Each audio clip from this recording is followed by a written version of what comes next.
Ibu-ibu yang dikasihi dan mengasihi Tuhan, Shalom, selamat pagi, salam sehat dan bahagia.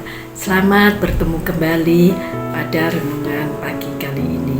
Sebelum kita mengumuli firman Tuhan, marilah kita berdoa terlebih dahulu. Selamat pagi Tuhan Yesus yang bertahta di dalam kerajaan surga.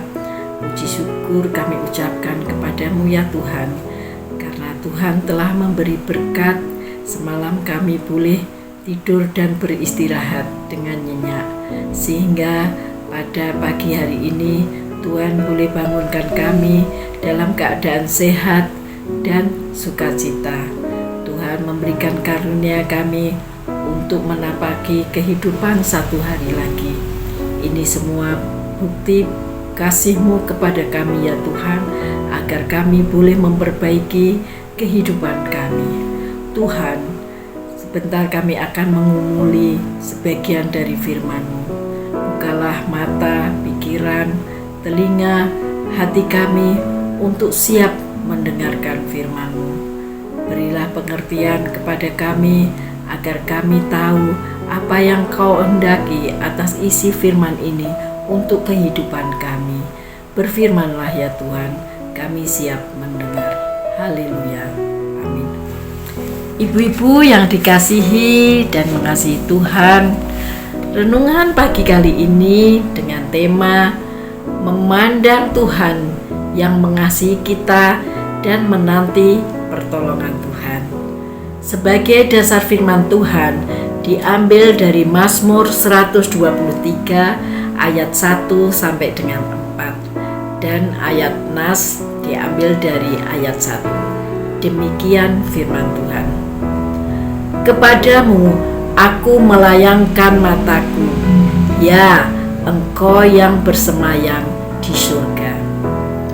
Ibu-ibu yang dikasihi dan mengasihi Tuhan, selama manusia hidup dalam dunia, tentunya pernah diperhadapkan dengan kesulitan dalam materi, dalam mental, dan lainnya.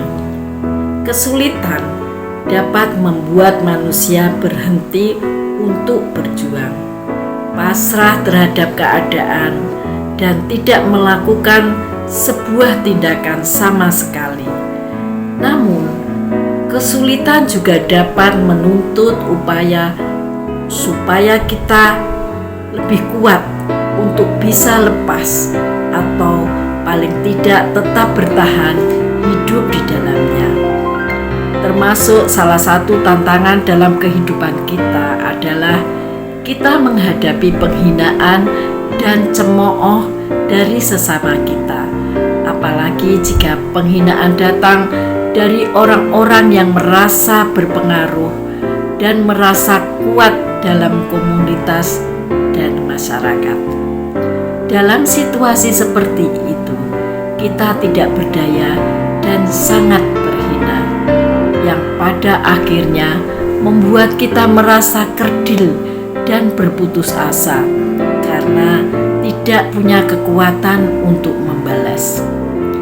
Sebagai umat Tuhan, kita biasanya menghadapi penghinaan dan cemooh dari orang-orang yang merasa lebih kuat dan benar, atau biasa terjadi karena status sosial, pendidikan, atau karena kekayaan orang-orang yang merasa lebih kuat, menghina dan menyepelekan orang-orang yang dianggap tidak memiliki pengaruh apa-apa karena status sosialnya. Seseorang bisa merasa dihina karena sejumlah alasan, yaitu dihina dan dicemooh karena diskriminasi, ras, kebangsaan, atau gender. Dihina karena bertentangan pemahaman politik. Ada juga yang merasa bahwa orang lain memandang mereka rendah karena kemiskinan atau kurangnya pendidikan atau kecacatan, dan masih banyak alasan yang lain. Ibu-ibu yang dikasihi dan mengasihi Tuhan, dalam bacaan ini, pemazmur dengan jelas mengungkapkan bahwa ia pun mengalami hal demikian, yaitu penghinaan dan olok-olok. Akibat dari perundungan yang terus-menerus akan membuat seseorang mengalami penderitaan batin. Hal inilah yang dialami oleh pemazmur, sehingga ia berlari kepada Tuhan dan memohon perlindungan serta belas kasih-Nya. Ketika kita dihina dan mengalami perundungan, biasanya kita menjadi tertekan, stres, bahkan ada yang sampai bunuh diri. Hal ini dikarenakan kebanyakan dari kita hanya berfokus pada situasi dan kondisi yang ada, bukan memandang kepada Tuhan Allah. Oleh karena sebab itu, jika saat ini ada di antara kita yang sedang berada dalam situasi yang demikian, baiklah kita mengambil sikap seperti pemazmur. Yang pertama, kita harus memandang kepada Tuhan dengan berseru dan berdoa. Sebab ketika kita memandang kepada Tuhan, kita tidak akan takut lagi dalam menghadapi siapapun dan dalam kondisi seberat apapun. Yang kedua, menanti pertolongan Tuhan dengan setia, seperti seorang hamba yang senantiasa memandang kepada tangan tuannya, sehingga mendapat belas kasihan dari tuannya itu.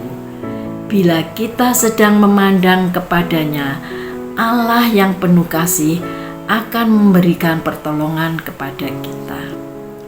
Mazmur 123 memberikan gambaran tentang bagaimana menghadapi penghinaan dan cemooh dari orang-orang fasik dan sombong. Dalam mazmur ini, pemazmur meminta pertolongan Tuhan karena banyak menerima penghinaan. Pemazmur memohon belas kasih Tuhan agar Tuhan melepaskan mereka dari penghinaan yang mereka alami. Namun demikian, pemazmur tidak memohon agar Tuhan menghukum para penghina. Hal ini terjadi karena pemazmur menempatkan dirinya dalam ketidakberdayaan dan hanya mengharap pertolongan Tuhan, serta tidak terfokus pada para penghina, tetapi lebih terfokus pada perubahan yang dilakukan Tuhan. Dalam ketidakberdayaan, pemazmur dan umat Tuhan, mereka hanya menantikan keputusan Tuhan untuk membebaskan mereka. Hal ini dapat kita pahami bahwa umat Tuhan sangat tergantung kepada keputusan Allah sendiri, dan mereka tidak mau mengendalikan Tuhan karena kekesalan dan kemarahan mereka terhadap penghina. Mazmur 123 mendorong kita untuk memandang Tuhan dan menyerahkan diri kita kepadanya. Artinya, kita menempatkan diri kita di dalam tangannya dan percaya padanya untuk melakukan yang terbaik di dalam kehidupan kita. Ibu-ibu yang dikasihi dan mengasihi Tuhan, jadi arti kita memandang Tuhan untuk menerima belas kasih-Nya pada saat kita tertekan dengan pergumulan. Menurut Mazmur 123 berarti 1. Melihat Tuhan sebagai sumber keselamatan. Memandang Tuhan dengan penuh pengharapan dalam kerendahan hati. Memandang Tuhan sebagai juru selamat dan gembala yang agung yang berkarya dalam kehidupan kita.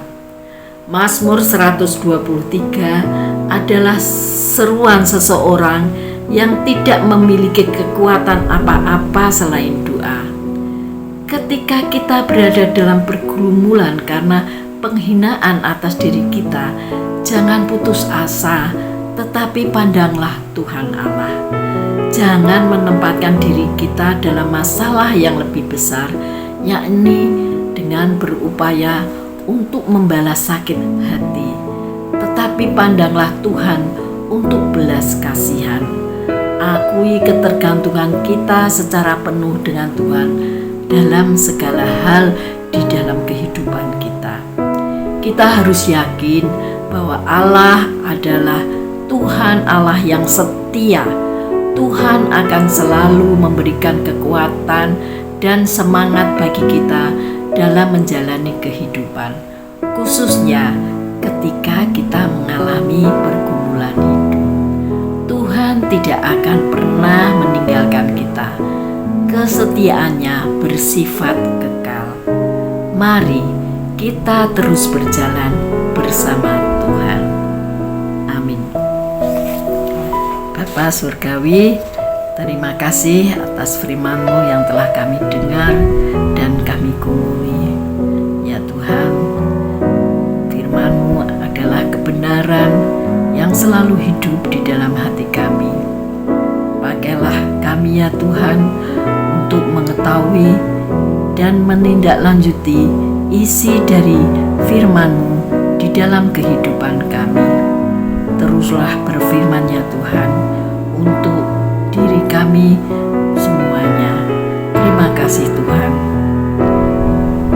Bapa yang Maha Kasih, berkati aktivitas kami hari ini, tuntun kami ke jalan yang benar ya Tuhan. Hanya pertolongan Tuhan saja, hanya bersandar kepada Tuhan saja, kami boleh berjalan di dalam kebenaran. Dalam nama Tuhan Yesus, kami telah berdoa dan